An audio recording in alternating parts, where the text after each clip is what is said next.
If you want to remove a green screen in CapCut and make your video look clean and professional, you're in the right place. In this video, I'm going to show you how to Chroma Key in CapCut step by step, even if you've never used the tool before. This is a super useful editing technique for creators, short-form video editors, gamers, educators, and anyone who wants to place a subject over a custom background. And if this tutorial helps you out, make sure to hit the like button and subscribe for more easy CapCut tutorials just like this. Alright, let's jump right in. First, open CapCut and start a new project. Once you're inside the editor, go to your media panel and import both your background media and your green screen video. The background can be anything you want, like a photo, a gameplay clip, a city scene, or a branded image. Your green screen clip is the video of the person or object you want to isolate and place on top of that background. After both files are imported, drag your background clip down onto the main track in the timeline. Now, take your green screen clip and drag it onto a track directly above the background clip. This layer order is important because the green screen video needs to sit on top while the background stays underneath. Once both clips are in place, click on the green screen clip so it becomes selected. You want to make sure the correct clip is active before applying the Chroma Key effect, otherwise the settings won't work on the right layer. With the green screen clip selected, look over to the right-hand control panel. From there, click the Video tab, then go into Remove BG.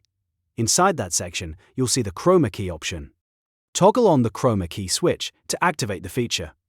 This is the setting that tells CapCut to detect one specific color and make it transparent. Next, click the color picker, which is the Eyedropper tool. Then click directly on the green background in your video. CapCut will sample that color and begin removing it from the clip.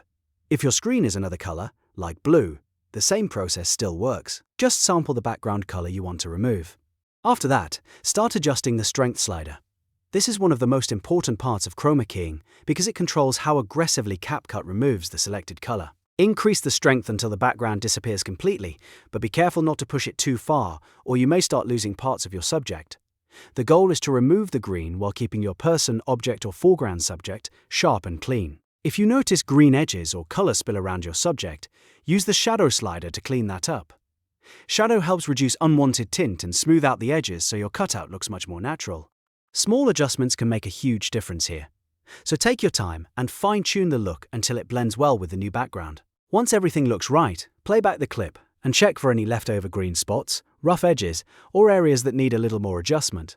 If needed, go back and tweak the strength and shadow settings until the result looks polished. A good chroma key should make it feel like your subject was always filmed in that scene. And that's it. You've just learned how to chroma key in CapCut. With this simple process, you can create clean background replacements, professional-looking edits, and more creative videos in just a few steps. If this tutorial helped, please hit the like button, subscribe to the channel, and turn on notifications so you don't miss the next CapCut editing guide. Thanks for watching, and I'll see you in the next video.